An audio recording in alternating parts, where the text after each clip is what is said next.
Zdravo.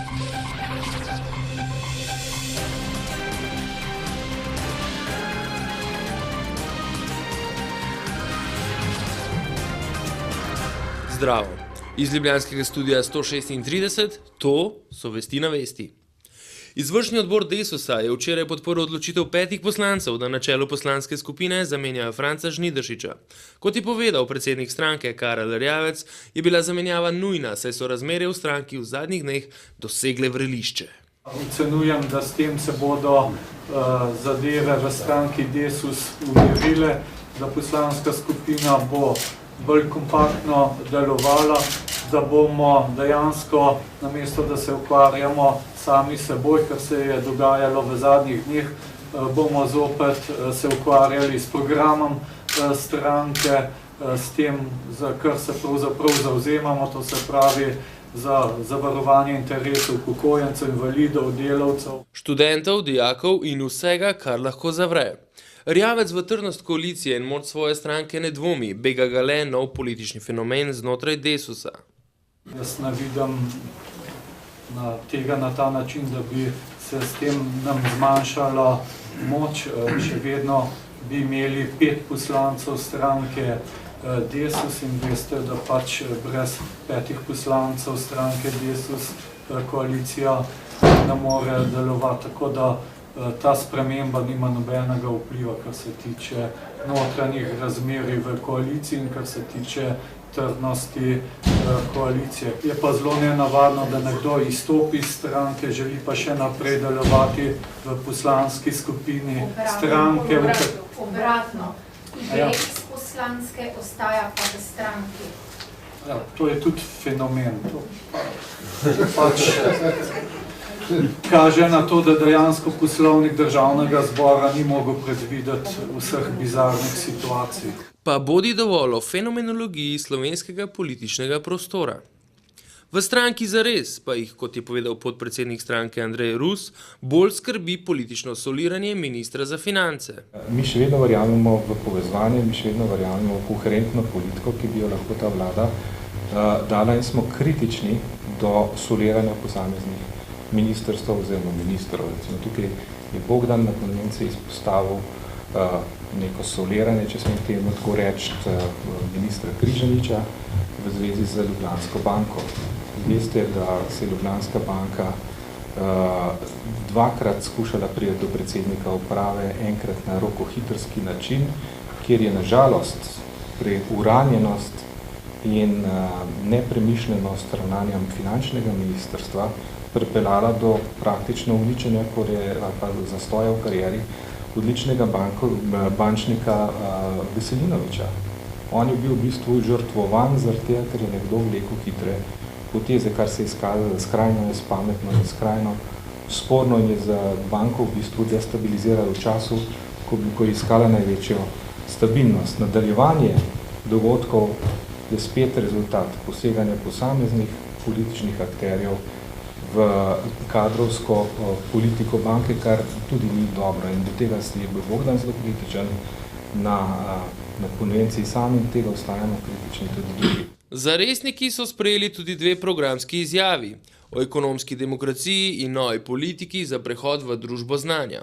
Podpredsednik stranke je pojasnil, da je poudarek na večji uporabi znanja na vseh področjih, tako javnega kot zasebnega sektorja.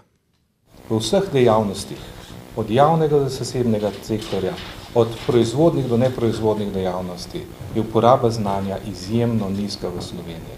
In družba znanja, ta koncept družbe znanja, pomeni ravno to povsod, na vsakem koraku obsesija z vgradnjo, implementacijo znanja.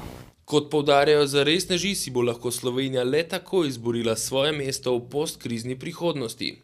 V Prekmurju znani tudi kot postmura brezposelnosti. Vi vsi veste, ob zapiranju Mure, kakšna delovna mesta smo izgubili. Izgubili smo slaba delovna mesta, ljudi smo izčrpali, te ljudje so izgubili na koncu še to, kar so imeli. Ostali so pa brez perspektive te boljših delovnih mest, v tistem podobmočju ni bilo. In družba znanja ne, da samo povečuje, ampak tudi odpravlja tovrstna delovna mesta. Danes se začenjajo svetovni dnevi akcij proti nasilju nad ženskami. Na Uradu za enake možnosti so zato predstavili rezultate raziskave med študenti in študentkami, kakšne stopnje nasilja se pojavljajo na začetku zveze. To smo uveljavili nek novi termin, ki ni v slovarju slovenskega knjižnega jezika, zmenkanje, ki v našem pomenu, v našem razumevanju pomeni dogovarjanje za zmenek ali druženje samo in pa ves čas odnosa med dvema, ko sta par, pa še ne živita v skupnem gospodinstvu. Gre za vsako fizično, spolno, psihično ali ekonomsko nasilje ene osebe proti drugi med njunim zmenkanjem.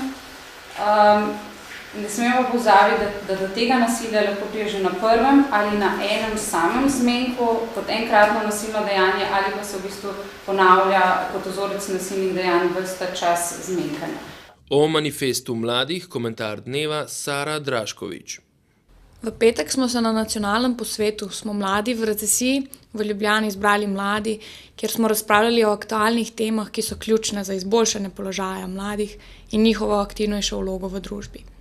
Nacionalni posvet je bil organiziran v okviru projekta Za vedno mladi, katerega nosilec je Mladinski svet Slovenije.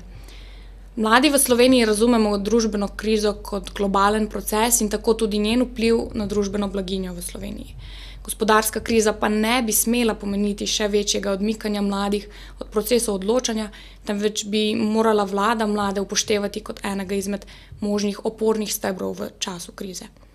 V ta namen smo udeleženci posveta pripravili manifest mladih, ki smo ga predstavili političnim odločevalcem in predstavnikom ostalih javnosti.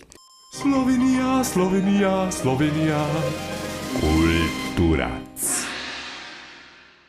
Po izboru Braneta Rončela so v tem mesecu Kino Šiška zasedli najboljši glasbeniki različnih glasbenih žanrov.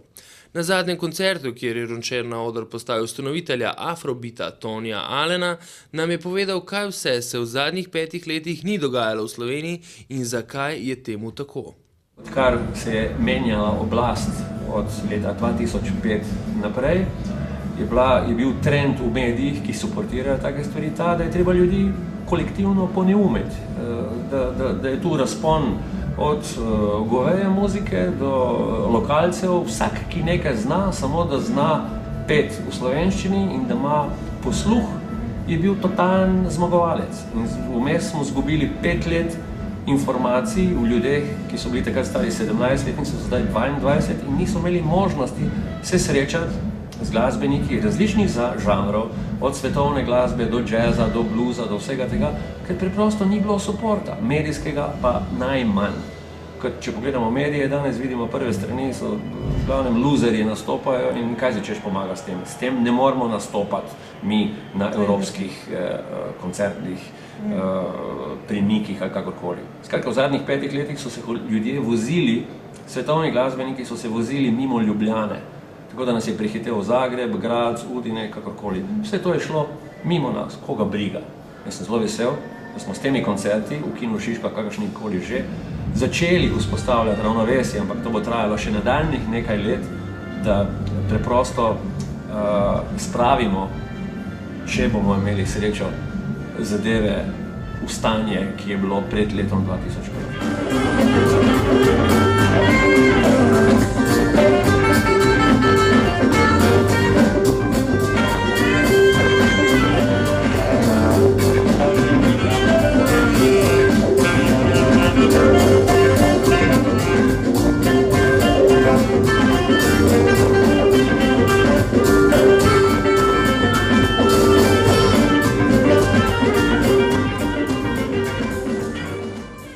Ob včerajšnji otvoritvi prenovljene moderne galerije se je zgodila gverilska antikapitalistično-diverzantsko-teroristična akcija, ki je opozarjala na problematiko financiranja in podpiranja kulturnih vsebin.